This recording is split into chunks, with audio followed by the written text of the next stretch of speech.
Ciao a tutti! Uno dei dibattiti più intensi e che consumano più delle nostre energie è il dibattito tra giusto e sbagliato. Quanto è antico questo dibattito? Da centinaia, da migliaia di anni ci uccidiamo nel nome di ciò che è giusto e ciò che è sbagliato. Ci torturiamo nel nome di ciò che è giusto e sbagliato, ci separiamo, ci ostracizziamo, ci allontaniamo, ci facciamo del male nel nome di ciò che è giusto e ciò che è sbagliato. Ma in fin dei conti, cos'è questo giusto e sbagliato? Perché ha così tanta vitale importanza ciò che è giusto e sbagliato? E soprattutto perché facciamo così tanti danni nel mondo in nome di ciò che è giusto e sbagliato? Giusto e sbagliato. Innanzitutto andiamo a capire l'origine di questo concetto, da dove deriva. Come ho menzionato in altri miei video, tutti noi siamo dotati di una bussola emotiva, quello che a volte chiamiamo la nostra coscienza, le nostre emozioni e sensazioni.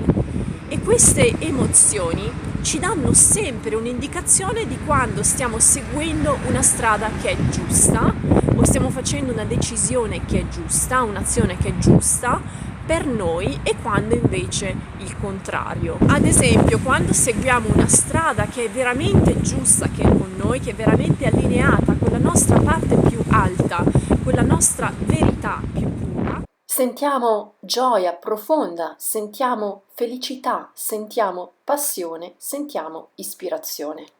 Quando invece stiamo andando contro la nostra verità più pura, quando stiamo andando quindi contro la nostra essenza, stiamo andando in una direzione che è disallineata con noi, sentiamo emozioni di tipo opposto, sentiamo frequenze basse come il dolore e di vario tipo.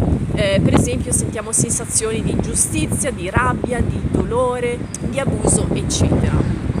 E la nostra bussola emotiva è estremamente accurata in questo, nel senso che in ogni secondo della nostra vita continua a lanciarci segnali molto forti e chiari per indicarci la strada più giusta, più allineata, più pura, più alta con la nostra vera essenza.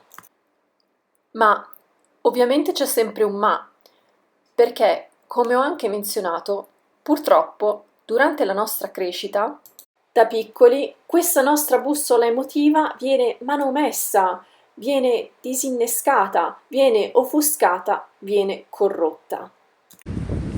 Ovviamente non si rompe mai veramente, però viene manomessa in vari modi. Ad esempio le emozioni negative vengono coperte con emozioni positive e viceversa, vengono quindi confuse. Poi alcune parti di noi, che sono comunque parti di noi attaccate a questa bussola emotiva, vengono soppresse, vengono vergognate, vengono punite, vengono allontanate e rigettate, a scapito invece di altre parti di noi che sono meno autentiche.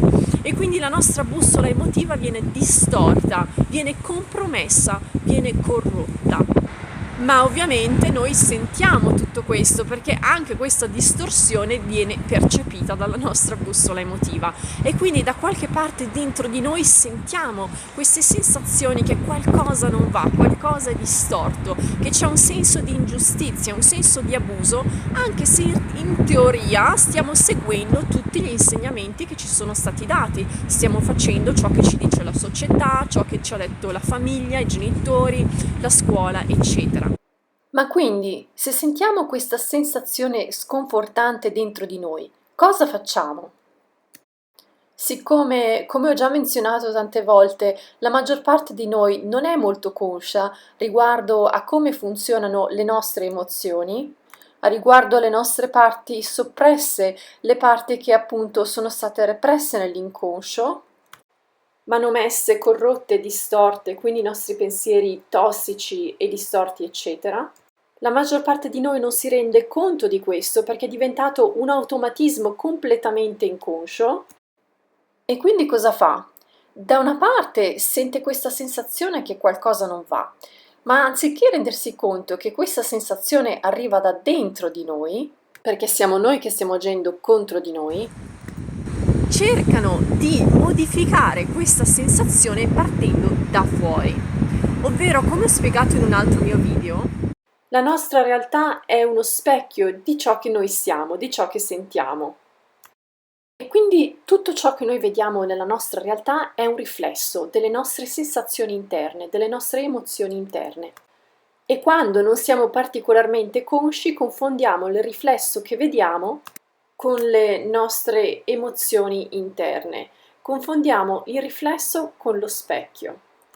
E quindi, anziché cercare di sistemare la nostra bussola emotiva dall'interno, cioè riallineandola, guarendola da tutte le varie credenze tossiche, corruzioni, pensieri tossici, manomissioni che abbiamo subito e traumi, andiamo a cercare di aggiustarla da fuori. Come? andando ad imporre il nostro concetto di ciò che è giusto sugli altri. Spesso con la violenza, con la vergogna, con la punizione, con dei metodi castiganti, dannosi e traumatizzanti. Ed ecco che abbiamo scoperto come inizia la violenza, come inizia la guerra.